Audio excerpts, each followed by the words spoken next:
सांसद का चुनाव लड़ा और वो संसद पहुंच गए तो वो सीट खाली हो गई। रामगढ़ जहां पर विधायक जुबेर खान का निधन होने की वजह से सीट खाली हुई। दौसा मुरारी लाल मीणा की सीट थी, लेकिन मुरारी लाल मीणा सांसद बन गए तो दौसा की सीट खाली हो गई। देवली उनियारा जहां पर हरीशचंद्र मीणा के रेजिग्नेशन के बाद, क्योंकि वो सांसद बन गए तो उनकी रेजिग्नेशन के बाद ये सीट खाली हो गई। खीवसर में हनुमान बेनीवाल की वजह से ये सीट खाली हुई। सलुम्बर में अमृतलाल मीणा का निधन होने की वजह से ये सीट खाली हुई। 84 में राजकुमार रोहता चूंकि अब सांसद बन चुके हैं तो ये सीट खाली हुई। तो कुल 7 सीटें हैं जिनमें उपचुनाव होने हैं। इन 7 सीटों पर उपचुनाव 13 तारीख को होंगे। राजस्थान की इन 7 सीटों पर चुनाव 13 नवंबर को होंगे। 13 नवंबर को राजस्थान की जनता एक तरीके से विधानसभा चुनाव में भाजपा की जीत के बाद एक और जो जनता का मूड है वो इन उपचुनाव के माध्यम से सभी के सामने आ जाएगा कि आखिर इन 7 सीटों पर जनता किसको करती है पास, किसे करती है फेल। इन 7 सीटों में से मात्र एक सीट सलुम्बर ऐसी सीट है जो भाजपा के पास थी, बाकी 6 की 6 सीटें अन्य पार्टियों के पास थी। यानी 4 सीटें कांग्रेस के पास और 2 सीटें अन्य के पास और 1 सीट बीजेपी के पास। तो अगर बीजेपी 1 सीट से ज्यादा जीतती है तो बीजेपी के लिए बोनस होगा। वहीं दूसरी बात आपको बता दें, इन 7 सीटों के उपचुनाव की तारीखों का ऐलान हो चुका है अब। तो अब चुनावी सरगर्मी राजस्थान में चरम पर होगी, क्योंकि कांग्रेस बीजेपी पहले से ही इन 7 सीटों के उपचुनाव को लेकर लगातार बैठकें कर रही है, लगातार चर्चा हो रही है और प्रभारियों की नियुक्ति हो चुकी है और दोनों ही पार्टी का जो शीर्ष नेतृत्व है वो इन उपचुनाव को लेकर नजर बनाए हुआ है। तो एक तरफ महाराष्ट्र झारखंड विधानसभा चुनाव की आज तारीखों का ऐलान हो चुका है, तो वहीं इन 7 सीटों को लेकर उपचुनाव की तारीखों का ऐलान भी हो चुका है। एक बार फिर से आपको बता दें, राजस्थान उपचुनाव कहां कहां पर होंगे। झुंझुनू, रामगढ़, दौसा, देवली उनियारा, खीवसर, सलुम्बर और 84 ये वो 7 सीटें हैं जहां पर उपचुनाव होंगे। और इन 7 सीटों में से कुल 1 सीट ही भाजपा के पास रही थी पिछले विधानसभा चुनाव में। तो इन 7 सीटों पर विधानसभा उपचुनाव 13 नवंबर को होंगे। 13 नवंबर को वोटिंग होगी। अब राजस्थान की जनता का क्या मूड रहता है इन उपचुनावों में, ये देखने वाली बात होगी। एक तरीके से भजनलाल सरकार के कार्यों को राजस्थान की सरकार अप्रूवल देकर भाजपा को इन 7 सीटों पर विजयी बनाती है, या फिर कांग्रेस को मौका मिलता है, या फिर अन्य जो पार्टियों के मेंबर्स रहेंगे उनको मौका मिलता है, ये देखना दिलचस्प होगा। अभी फिलहाल इलेक्शन कमीशन की प्रेस कॉन्फ्रेंस में ऐलान किया जा चुका है और 7 सीटों के उपचुनाव को लेकर ऐलान हो चुका है। तो वो समय भी दूर नहीं, क्योंकि 13 नवंबर बहुत ज्यादा वक्त नहीं बचा है। तो अब राजनीतिक पार्टियों द्वारा अपने अपने कैंडिडेट्स का ऐलान भी जल्द ही होगा। आपने कल ही देखा, चाहे कांग्रेस हो चाहे बीजेपी हो, लगातार बैठकें चल रही हैं दिल्ली में और जो राजस्थान के तमाम पदाधिकारी हैं, प्रदेश अध्यक्ष हैं दोनों ही पार्टियों के, और अपनी अपनी तरफ से तैयारियों में लगे हुए हैं। मुख्य तौर पर भाजपा का जो शीर्ष नेतृत्व है वो लगातार राजस्थान की इन 7 सीटों को लेकर नजर बनाए हुए है। तो अब महाराष्ट्र और झारखंड में चुनाव होंगे। एक बार फिर से आपको बता दें, महाराष्ट्र में चुनाव 20 नवंबर को होंगे और झारखंड में 2 फेज में चुनाव होंगे, 13 नवंबर और 20 नवंबर को, और 23 नवंबर को नतीजे घोषित कर दिए जाएंगे। वहीं राजस्थान के 7 विधानसभा सीटों पर उपचुनाव होने हैं, तो 13 नवंबर को इन 7 सीटों पर उपचुनाव होंगे।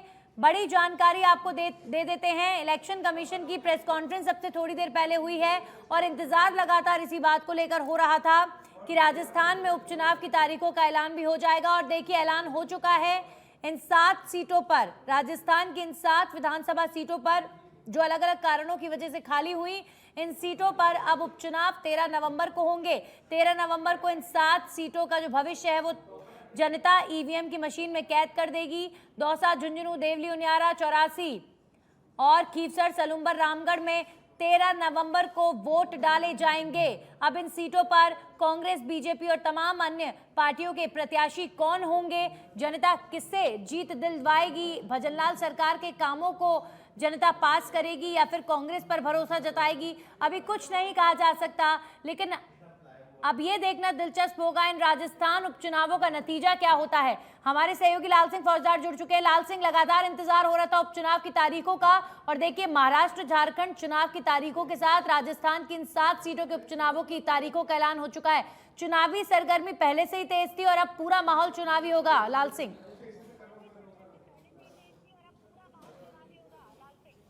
देखिए नंदी, बिल्कुल इसका इंतजार था कि चुनावी डेट कब आए, क्योंकि ये तो तय था कि नवंबर में चुनाव होंगे, 6 महीने में चुनाव होना जरूरी होता है, लिहाजा केवल डेट का इंतजार था। और दोनों ही पार्टियां लगातार अपनी तैयारियों में जुटी हुई थी। आपने देखा होगा कांग्रेस अपनी तैयारी कर रही थी, बीजेपी अपनी तैयारी कर रही थी। बीजेपी ने लगभग 3 बार सर्वे कराने के बाद अपने 3 नामों का जो पैनल वो दिल्ली भेज दिया गया है। अब एक बात और है, कभी भी नामों की घोषणा हो सकती है कि बीजेपी में कौन कैंडिडेट बनेगा। वही कांग्रेस ने भी अपनी मेहनत की है, पूरी एक्सरसाइज की है, और कभी भी चेहरे आमने सामने साफ हो जाएंगे। मुकाबला बीजेपी और कांग्रेस के बीच ही रहने वाला है। एक सीट को अगर छोड़ दें हम, वहाँ जरूर रौत वाली जो पार्टी है वो जरूर टक्कर में रहेगी। बाकी सभी सीटों पर जो मुकाबला रहेगा वो कांग्रेस और बीजेपी के बीच ही रहेगी। बीजेपी पार्टी केवल एक सीट पर टक्कर देगी। लेकिन हाँ, आपने जो कहा नंदी, क्योंकि ये चुनाव जो आजकल क्या है कि चुनाव जो हो गए पूरे देश की नज़र रहती है। आप देखिए, एक राज्य का चुनाव होता है उस पर ही पूरे देश की नज़र रहती है। झारखंड और महाराष्ट्र का चुनाव है, लेकिन उसके साथ ही पूरे देश भर करीब 51 सीटों पर चुनाव है, जिनमें राजस्थान में जो 7 सीटें उन पर चुनाव होने जा रहा है। सबसे बड़ी बात बीजेपी के सामने चुनौती ये रहेगी नंदनी, चूंकि इसमें एक सीट को अगर छोड़ दें हम सलूम्बर को, तो बाकी 6 सीटों पर उनके पास उनका कोई एमएलए नहीं है, यानी कि बाकी सीटें या तो कांग्रेस के पास है या अन्य पार्टी के पास है।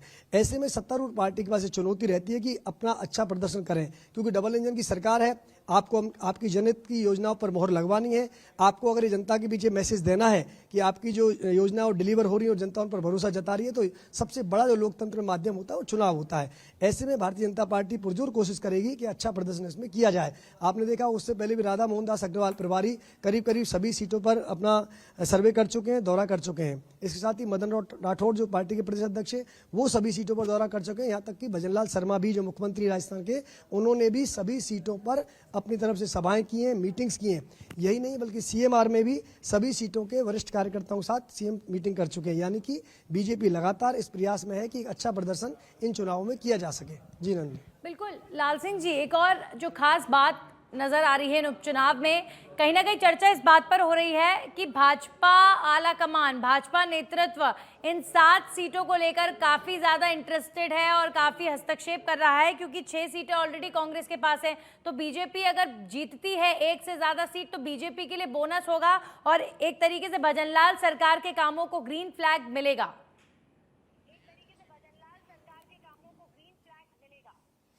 देखिए, इसमें कोई दो राय नहीं है। मैंने कहा कि हालांकि जो राधा मोहन दास अग्रवाल है वो भी एक बार बार एक बात कहते हैं कि हमें खोना कुछ नहीं है, क्योंकि अगर आप सलूमर सीट को छोड़ दें तो बाकी 6 सीटें, जैसे मैंने पहले कहा, वहां पर या तो कांग्रेस है या अन्य पार्टियों का कब्जा है। ऐसे में अगर भारतीय जनता पार्टी एक सीट से अधिक जीतती है तो इसमें कोई दो राय नहीं है, उनके लिए बोनस ही होगा। लेकिन आपको एक चीज समझनी होगी, क्योंकि मैंने जैसे कहा कि सत्तारूढ़ पार्टी बीजेपी है, ऐसे में बीजेपी के पास एक नैतिक दबाव रहेगा जनता का, पब्लिक का, कि अगर आपकी जो योजना है, जनहित की योजनाओं का असर है, जैसा आप कह रहे हैं कि आपने पेपर लीक माफियाओं को सलाखों के पीछे भेजा है, आपने पहली बार एक कैलेंडर निकाला 2 साल का कि कब युवा किस नौकरी की तैयारी करना चाहते हैं, उनके पास 2 साल का कैलेंडर है। यानी कि अब ऐसा नहीं है कि 2 महीने बाद अचानक भर्ती निकलेगी, कोई युवा किसकी तैयारी कर रहा था, लेकिन आपने पहली बार। लाल सिंह जी, बने रहिए आप हमारे साथ। और